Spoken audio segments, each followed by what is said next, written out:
Hey guys, what's going on? Alec and Anthony here from the AShow, and we were just talking, and we did realize that it's been a solid year since that CM Punk series of promos that really were arguably the biggest thing that's happened to the WWE in the last few years, or at least in this era, whatever it is, PG or whatever. I don't even know what it is, but I mean, this was the kind of promo that people who weren't even into wrestling talking about it, and we just realized it's been a year and CM Punk character has kind of changed.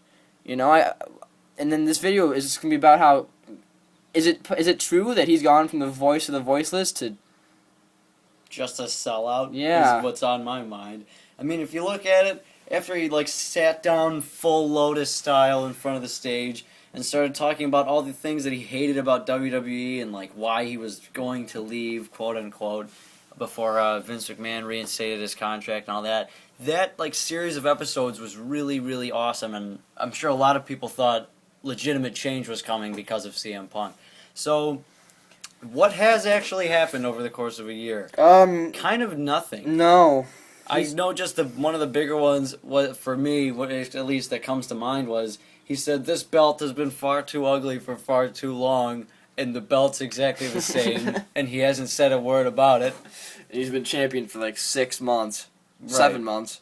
Jeez. And Voice of the Voiceless, where he was saying all the things he had the balls to say, the things that no one had the balls to say, and now that's kind of done. I'm sure he's not afraid to come up to John Laurinaitis and say, you're a big dummy and whatever. Yeah. But, he's not, nobody, it's not that nobody has the balls to. I guess maybe on the roster, but I would go up to him and say that. Anybody would. It's just, you know? once he got that belt, and maybe a few weeks afterwards, he did that contract thing with McMahon, not only the championship, but he wanted to get it back. Whatever. After that, the whole voice of the voices thing was gone, and either it was a sellout or I don't know, because he didn't have the belt after he won it. He obviously had it after Money in the Bank, but then he lost it at SummerSlam, and then he was still kind of just CM Punk. Right. That wasn't the voice of the voiceless. So I don't know if it was maybe creative thought it would be hard to have someone ripping on your company every week. So they didn't give him as much mic time, I could understand. It's either that or they just changed his gimmick around, and they kind of just directed his hate towards John Laurinaitis as opposed to the company. Because I guess it does do you harm when you're trashing your company every week. Right. I was about to say, actually, that he went from being the voice of the voiceless and saying all this really, really cool stuff to just the guy that understands that the show that he's on really sucks and doesn't do anything about it. So he's the critic, as CM Punk's new gimmick. So I didn't like that at all. And that's one of many things. He was, one of the things he said while he was sitting down in front of the stage that day was that he hated how The Rock and John Cena was the main event of WrestleMania. He's that makes me sick. And then that comes up and the match happens anyway. He has nothing to say about it. The road to WrestleMania, he's completely silent. Yeah. And now that he had the belt, I feel he was that's why I'm thinking he's a sellout. He called somebody recently, it was probably him, called The Big Show or John Cena or somebody a sellout, and I was it's weird that you would say that because you said all this shit you were gonna do, and then as soon as you get the belt, there's no more problems in your mind.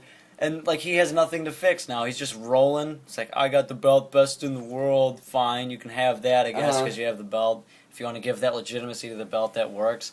But other than that, he just kind of has the belt and shuts up now. And then the thing about when they wrote the John Laurinaitis storyline, wouldn't you feel the guy who would overthrow John Laurinaitis would be CM Punk instead of John Cena? Yeah. I always felt that they had way more heat going at that point in time than him and Cena did.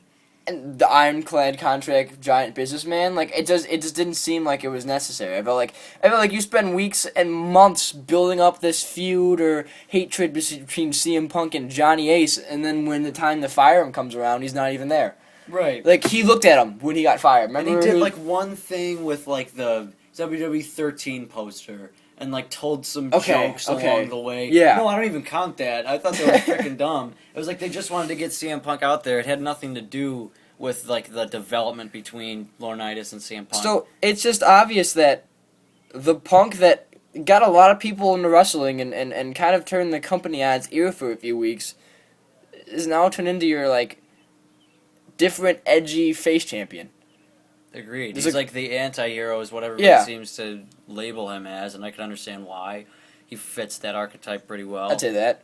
But It's like that's not enough really for what he spurred as far as attention goes And, in like, the WWE. you think like he hates the company out of all those like those spited promos, and like he wouldn't do it again. He just wants to keep the title and go home. He comes back every week. He becomes a champion. Becomes a full-time champion. Becomes the face of the company. Becomes everyone's favorite face. Like I don't understand. I don't know where that came from. I don't know. So is this is obviously creative's fault?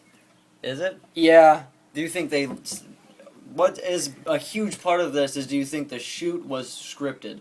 I feel like it wasn't scripted, but they gave him the. Mic time. And because that gained huge views, and that gave him a huge notoriety for that one night, people were watching on YouTube the day after, and it got like a ton of hits. It was like on the news too. People were Yeah, saying a ton of stuff. And they about just that. kind of like kept it rolling until they felt like they needed to stop.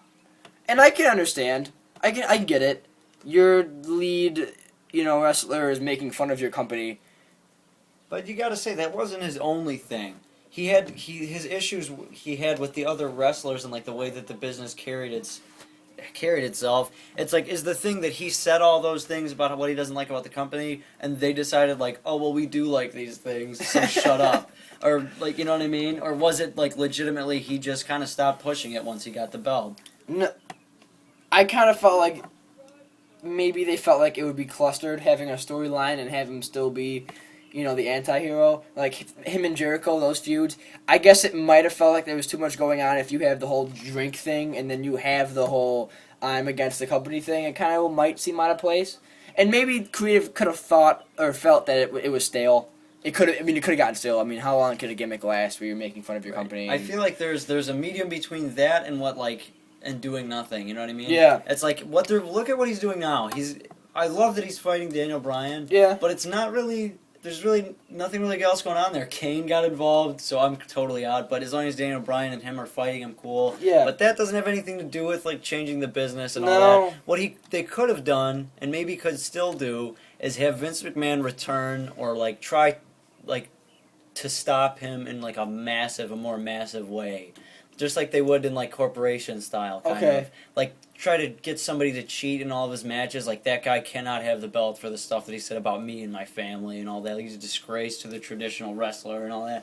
Instead, he just kind of comes like, all right, you have the belt now. Ah, you're fine. Yeah. And then CM Punk gets along and has a frickin' great career. Quote unquote. They might bring it up at Money in the Bank a little bit. Like, I think he's already have. Like, a year ago, I cut this really great promo.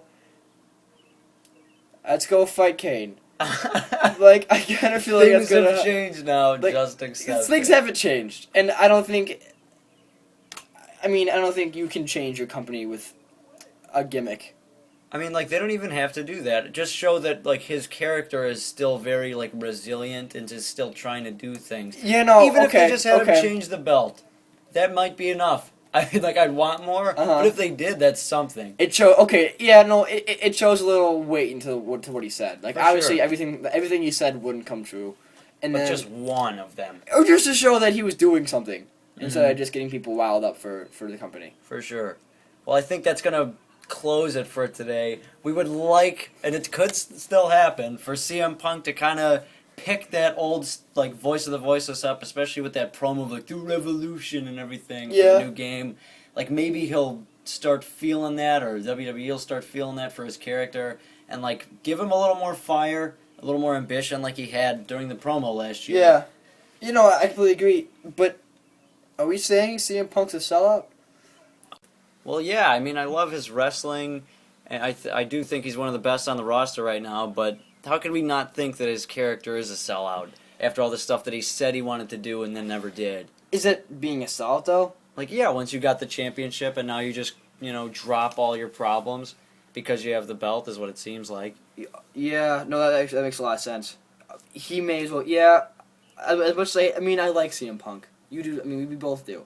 And I can't say enough about him as a wrestler and enough about him as a, performer, yeah. But he has been a bit of a sellout, let's be honest. Let's have that be the lockup then. Okay. In the comments, tell us if you think CM Punk is or is not a sellout and why. We love to hear what you guys have to say. Check us out on Twitter. We are official AShow. And thank you for tuning in. We'll be back within the next